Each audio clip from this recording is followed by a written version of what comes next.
Hello my dear friends. तो शुरू करते हैं आज का वीडियो। आज की वीडियो में मैं आपको ले चलूँगा क्वेश्चन नंबर 1 से लेकर क्वेश्चन नंबर 50 तक, और हम लोग इस वीडियो में कोशिश करेंगे कि गुप्त वंश का सारा क्वेश्चन क्लियर हो जाए। यानी कि आने वाले एग्जाम में, किसी भी कॉम्पिटिशन के एग्जाम में गुप्त वंश से कोई भी सवाल पूछे तो आप उसका सही जवाब दे पाएँ। तो हम लोग चलते हैं क्वेश्चन नंबर 1। पहला क्वेश्चन क्या कहता है, बिहार में गुप्त शक्ति के संगठन का श्रेय दिया जाता है, किसको दिया जाता है? तो इसका सही उत्तर है चंद्रगुप्त द्वितीय को, क्योंकि चंद्रगुप्त द्वितीय के शासनकाल में गुप्त साम्राज्य चरम उत्सव पर था। बिहार में गुप्त शक्ति का संगठन का श्रेय चंद्रगुप्त द्वितीय को ही जाता है। नेक्स्ट क्वेश्चन पे चलते हैं, गुप्त साम्राज्य की प्रथम राजधानी कहाँ थी? तो इसका सही उत्तर है पाटलिपुत्रा। नेक्स्ट क्वेश्चन क्या कहता है, किस शासक से श्रीलंका के राजा मेघवर्मन ने गया में एक बौद्ध मठ स्थापित करने की अनुमति मांगी थी? तो इसका सही उत्तर है समुद्रगुप्त, क्योंकि हम लोग इस चीज़ को देखेंगे। श्रीलंका के राजा मेघवर्मन ने बोध गया में बौद्ध मंदिर बनवाने के लिए गुप्त वंश के शासक समुद्रगुप्त से अनुमति मांगी थी। नेक्स्ट पे चलते हैं, नालंदा विश्वविद्यालय के संस्थापक का युग है, क्या है इसका युग? तो इसका सही उत्तर है हमारा गुप्त काल। प्राचीन नालंदा विश्वविद्यालय की स्थापना गुप्त काल के दौरान 5वीं सदी में हुई थी, लेकिन 1193 में आक्रमण के बाद इसे नस्तेनाबूद कर दिया गया था। नेक्स्ट पे चलते हैं, नालंदा विश्वविद्यालय का संस्थापक कौन था? तो इसका सही उत्तर है कुमारगुप्त प्रथम। कुमारगुप्त प्रथम जो है नालंदा विश्वविद्यालय के संस्थापक थे। नेक्स्ट पे चलते हैं, बोध गया में महाबोधि मंदिर की स्थापना हुई, कब हुई? तो ये गुप्त काल में हुई। नेक्स्ट, चीनी यात्री फाहियान कितने समय तक पाटलिपुत्रा में रहा? तो इसका सही उत्तर है 3 साल तक। ये 3 साल तक अध्ययन करने के बाद 2 वर्ष के लिए ताम्रलिप्ति में भी बिताए, यानी कि पाटलिपुत्रा में उसने 3 साल व्यतीत किया और 2 साल ताम्रलिप्ति में बिताया। नेक्स्ट क्वेश्चन पे चलते हैं, आर्यभट्ट का संबंध किस नगर से था? तो इसका सही उत्तर है पाटलिपुत्रा से। नेक्स्ट क्वेश्चन, गुप्त काल की एक सुंदर कार्तिकेय की मूर्ति किस जिले में प्राप्त हुई? तो इसका सही उत्तर है शाहाबाद। तो हम लोग इसका डिटेल देखेंगे। गुप्त काल में पाटलिपुत्रा मूर्तिकला का प्रमुख केंद्र था। गुप्त काल में जो है पाटलिपुत्रा यानी कि आज के समय का पटना मूर्तिकला का प्रमुख केंद्र था। गुप्त काल की एक सुंदर कार्तिकेय की मूर्ति शाहाबाद जिले में प्राप्त हुई थी। नेक्स्ट क्वेश्चन पे चलते हैं, क्या कहता है नेक्स्ट क्वेश्चन हमारा, बिहार में 7.5 फीट ऊंची बुद्ध देव की एक पीतल की मूर्ति प्राप्त हुई है। तो ये कहाँ से प्राप्त हुई है? इसका सही उत्तर है नालंदा से। और हम लोग जानेंगे कि 1861 में ईस्ट इंडिया रेलवे के निर्माण के समय खुदाई में भी मिला था, वो ताम्र प्रतिमा थी। वो कौन सी प्रतिमा थी? वो ताम्र प्रतिमा थी। ये क्वेश्चन भी पूछता है, ईस्ट इंडिया रेलवे के खुदाई के समय मिला था। इसका जो अगर वेट की बात की जाए तो उसका वेट लगभग 500 केजी था। नेक्स्ट पे चलते हैं, राजगीर के मणिनाग मंदिर में पत्थर पर खोदे हुए गणेश, विष्णु तथा नाग नागिनों के चित्र हैं, यह किस काल के हैं? तो इसका सही उत्तर है परवर्ती गुप्त काल के हैं। नेक्स्ट क्वेश्चन क्या कहता है, राजगृह में स्थित जरासंध की बैठक का निर्माण किस काल का माना जाता है? तो इसका सही उत्तर है गुप्त काल का माना जाता है। नेक्स्ट क्वेश्चन क्या कहता है, तीरभुक्ति यानी कि आधुनिक दरभंगा, अभी के समय का दरभंगा, उसका राज्यपाल कौन था? तो उसका राज्यपाल जो है गोविंद गुप्त थे। नेक्स्ट क्वेश्चन पे चलते हैं, बिहार में बौद्ध विहार का प्राचीनतम केंद्र कौन सा था? तो इसका सही उत्तर है नालंदा। नेक्स्ट क्वेश्चन पे चलते हैं, नालंदा विश्वविद्यालय किसके लिए प्रसिद्ध था? तो इसका सही उत्तर है बौद्ध धर्म दर्शन के लिए। नालंदा अपने प्राचीन इतिहास के लिए विश्व प्रसिद्ध है। यह विश्व का सबसे पुराने नालंदा विश्वविद्यालय के अवशेष आज भी मौजूद हैं, जहां सुदूर देशों के छात्र अध्ययन के लिए भारत आते थे। बुद्ध और महावीर कई बार नालंदा में ठहरे भी थे। माना जाता है कि महावीर ने मोक्ष की प्राप्ति पावापुरी में की थी, जो नालंदा में स्थित है। यानी कि पावापुरी में महावीर ने अपना अंतिम प्रवचन भी दिए और वहीं पे उन्होंने मोक्ष भी प्राप्त किया। और नालंदा जो है ये बौद्ध धर्म दर्शन के लिए फेमस था। नेक्स्ट पे चलते हैं, नालंदा में अवस्थित भारतीय विश्वविद्यालयों में फाहियान किसके शासन के दौरान आया था? तो इसका सही उत्तर है चंद्रगुप्त विक्रमादित्य के शासन के दौरान आया था। नेक्स्ट क्वेश्चन क्या कहता है हमारा, किसने यह वर्णन किया है कि मध्य भारत के सभी देशों में मगध देश में सर्वाधिक नगर थे? क्वेश्चन कहता है कि कौन ऐसा व्यक्ति था जिसने यह वर्णन किया है कि मगध भारत के सभी देशों में, मगध देश में सबसे ज़्यादा नगर थे। धनपतियों के यहाँ चिकित्सालय बनवाए थे, जहाँ रोगियों को मुफ्त भोजन तथा दवाएं दी जाती थी। तो इसका सही उत्तर है हमारा फाहियान। नेक्स्ट क्वेश्चन पे चलते हैं, गुप्त सामंत का आरंभ होता है, कब से आरंभ होता है? तो ये 320 ईसा पूर्व से आरंभ होता है। तो क्या कहता है, इस सावंत का सर्वप्रथम प्रयोग चंद्रगुप्त द्वितीय के मथुरा अभिलेख में हुआ है। फ्लीट के अनुसार इस संपत्ति का प्रचलन 319 से 320 ईस्वी में किया गया था। अलबरूनी भी गुप्त संबंध का प्रचलन के समय 319 ईस्वी बताया है। चंद्रगुप्त प्रथम ने लगभग 319 ईस्वी से 350 ईस्वी तक शासन किया। नेक्स्ट पे चलते हैं। निम्नलिखित शासकों में किसे भारत का नेपोलियन कहा जाता है? तो इसका सही उत्तर है समुद्रगुप्त को। नेक्स्ट क्वेश्चन क्या कहता है हमारा, सौराष्ट्र और मालवा क्षेत्र की विजय किस गुप्त सम्राट ने की? तो इसका सही उत्तर है हमारा चंद्रगुप्त द्वितीय विक्रमादित्य ने की। नेक्स्ट क्वेश्चन, प्रयाग प्रस्ति का रचयिता कौन थे? तो इसका उत्तर है हरिसेन। नेक्स्ट क्वेश्चन पे चलते हैं। किस गुप्त सम्राट ने दक्षिण भारत में सफल सैनिक अभियान किए? तो इसका सही उत्तर है समुद्रगुप्त। नेक्स्ट क्वेश्चन क्या कहता है, प्रयाग प्रस्ति में किस सम्राट के विजय अभियानों की चर्चा है? तो इसका सही उत्तर है चंद्रगुप्त प्रथम। सम्राट समुद्रगुप्त के दरबारी कवि हरिसेन द्वारा रचित लेख था। इस लेख को समुद्रगुप्त द्वारा 370 ईस्वी में कौशाम्बी से लाए गए अशोक स्तंभ पर खुदवाया गया था।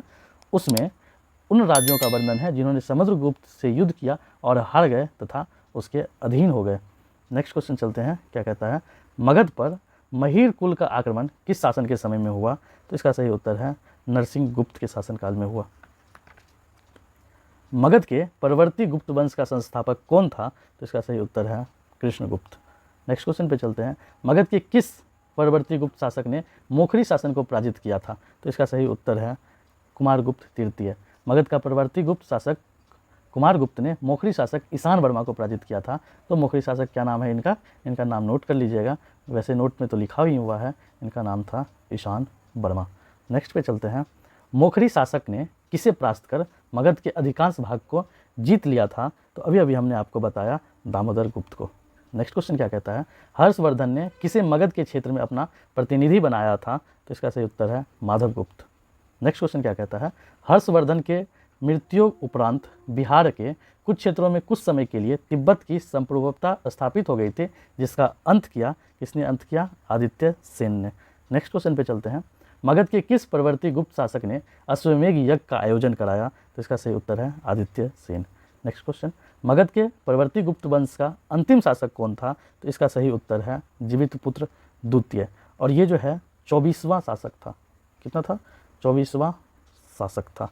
और इनके पिता का क्या नाम था? इनके पिता का नाम नोट कर लेंगे, नरसिंह गुप्त। ये जो है नरसिंह गुप्त का पुत्र था, जीवितपुत्र द्वितीय, जो गुप्त वंश का अंतिम शासक था। नेक्स्ट क्वेश्चन पे चलते हैं, मगध के किस परवर्ती गुप्त शासक को असंख्य शत्रु का विजेता कहा गया है? तो इसका सही उत्तर है कृष्णगुप्त को। नेक्स्ट क्वेश्चन पे चलते हैं, हिमालय के शत्रुओं को जीता था किसने? जीता था जीवितगुप्त ने जीता था। नेक्स्ट क्वेश्चन पे चलते हैं, हर्षवर्धन की मृत्यु के बाद मगध के अंतर्गत एक विस्तृत साम्राज्य स्थापित करने वाला प्रथम शासक कौन था? तो उसका सही उत्तर है आदित्य सेन। नेक्स्ट क्वेश्चन पे चलते हैं, मगध के किस परवर्ती गुप्त सम्राट के शासनकाल में चीनी राजदूत वांग हुई तोस्त भारत की यात्रा की? तो इसका सही उत्तर है हमारा आदित्य सेन ने। आदित्य सेन के शासनकाल में चीनी राजदूत वांग हुई तोस्त ने भारत की यात्रा की। आदित्य सेन माधव गुप्त का पुत्र एवं उत्तराधिकारी था। नेक्स्ट पे चलते हैं, नेक्स्ट क्वेश्चन हमारा क्या कहता है, मगध के परवर्ती गुप्त शासन का सही क्रम क्या है? तो इसका सही उत्तर है सबसे पहले कृष्णगुप्त, फिर हर्षगुप्त, फिर जीवितगुप्त, कुमारगुप्त, दामोदर गुप्त, महासेन गुप्त, देवगुप्त, माधव गुप्त और फिर आदित्य सेन। और इसके आगे भी इनका क्रम चलते रहा। परवर्ती गुप्त शासक में टोटल 24 राजाओं ने शासन किया। तो एक लंबा लिस्ट है जो क्वेश्चन में नहीं पूछता है, इस तरीके से आप इसे याद रखेंगे। नेक्स्ट पे चलते हैं, नेक्स्ट क्वेश्चन क्या कहता है, चीनी यात्री इत सिंह बिहार का भ्रमण किया लगभग 673 ईस्वी में।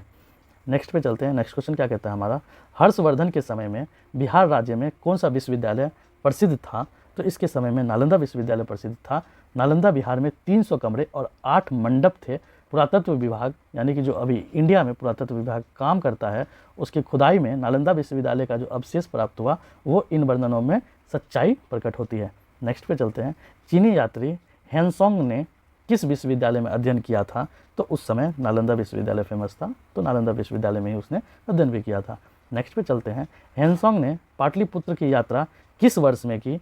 तो वो सन 635 ईस्वी में की। नेक्स्ट पे चलते हैं, बोध गया के महाबोधि वृक्ष की क्षति पहुंचाने वाला शासक कौन था? तो उसका उत्तर है शशांक। नेक्स्ट क्वेश्चन क्या कहता है, औदंतपुर शिक्षा केंद्र निम्न में से किस राज्य में अवस्थित था? तो इसका सही उत्तर है बिहार। हम लोग बिहार जी के ही पढ़ रहे हैं। क्वेश्चन नंबर 43 क्या कहता है, पाल वंश के संस्थापक कौन थे? तो पाल वंश के संस्थापक गोपाल थे, जो अनंतपुरी में मठ का स्थापना भी किए। हम लोग इसके डिटेल्स को पढ़ते हैं। क्या कहता है डिटेल्स, पाल वंश का स्थापना गोपाल ने की थी, जो राज्य के पहले सम्राट भी बने। ये जो है अपने राज्य का पहला सम्राट भी बने थे। उन्होंने बंगाल को अपने नियंत्रण में एकीकृत किया और यहाँ तक कि मगध को अपने नियंत्रण में ले लिया। बिहार के अनंतपुरी में मठ की स्थापना गोपाल ने की थी। धर्म परिवर्तन के बाद उन्होंने बंगाल का पहला बौद्ध सम्राट माना गया। नेक्स्ट क्वेश्चन पे चलते हैं, क्या कहता है, विक्रमशिला विश्वविद्यालय का संस्थापक कौन थे? तो इसका सही उत्तर है धर्मपाल। नेक्स्ट क्वेश्चन क्या कहता है, विक्रमशिला विश्वविद्यालय की स्थापना किस वंश के शासक ने किया? यानी कि विक्रमशिला विश्वविद्यालय जो है किस वंश के शासक के द्वारा बनाया गया? तो अभी हमने आपको बताया पाल वंश के शासक के द्वारा बनाया गया। विक्रमशिला भारत का एक प्रसिद्ध शिक्षा केंद्र था, यानी कि विक्रमशिला जो है ये विश्वविद्यालय था जहाँ पे शिक्षा ही दिया जाता है और ये एक प्रसिद्ध शिक्षा केंद्र था। नालंदा विश्वविद्यालय और विक्रमशिला दोनों पाल राजवंश के राज्यकाल में शिक्षा के लिए जगत प्रसिद्ध थे। हालांकि नालंदा विश्वविद्यालय पहले बनाया गया था, ये मौर्य काल में बनाया गया था, लेकिन विक्रमशिला जो था वो पाल राजवंश के राज्यकाल में बनाया गया था। वर्तमान समय में बिहार के भागलपुर जिले का अनंतिक गांव वही है जहां विक्रमशिला थी। इसकी स्थापना 8वीं शताब्दी में पाल राजा धर्मपाल ने की थी। नेक्स्ट क्वेश्चन पे चलते हैं। नेक्स्ट क्वेश्चन हमारा क्या कहता है, आधुनिक बिहार के किस जिले में विक्रमशिला विश्वविद्यालय स्थित है? तो अभी हमने पढ़ा भागलपुर में स्थित है। नेक्स्ट क्वेश्चन क्या कहता है, नालंदा महाविहार के आर्थिक अनुदान देने वाले शासक कौन थे? तो ये हर्ष, धर्मपाल और देवपाल। नालंदा विश्वविद्यालय बनाया तो गया गोपाल के द्वारा, लेकिन उनके जो वंशज रहे उन्होंने भी नालंदा महाविहार को आर्थिक अनुदान देने में कभी कमी नहीं छोड़े। नेक्स्ट पे चलते हैं, मुंगेर यानी कि अभी के समय बिहार में अपनी राजधानी बनाने वाला पहला पाल शासक कौन था? तो उसका सही उत्तर है धर्मपाल। नेक्स्ट क्वेश्चन क्या कहता है हमारा, पाल शासकों द्वारा बौद्ध धर्म के किस संप्रदाय को विशेष प्रोत्साहन दिया गया? तो इसका सही उत्तर है महायान। नेक्स्ट क्वेश्चन क्या कहता है हमारा, जो आज का लास्ट क्वेश्चन होगा, किस शासक के काल में शैलेंद्र वंश के शासक ने नालंदा में एक बौद्ध मठ की स्थापना करवाया था? तो इसका सही उत्तर है हमारा देवपाल। अपने टोटल 50 क्वेश्चन किए हैं और हमारी वीडियो अगर आपको अच्छी लगी तो प्लीज़ हमारे चैनल को सब्सक्राइब करें और अपने दोस्तों में भी शेयर करें। Thank you very much.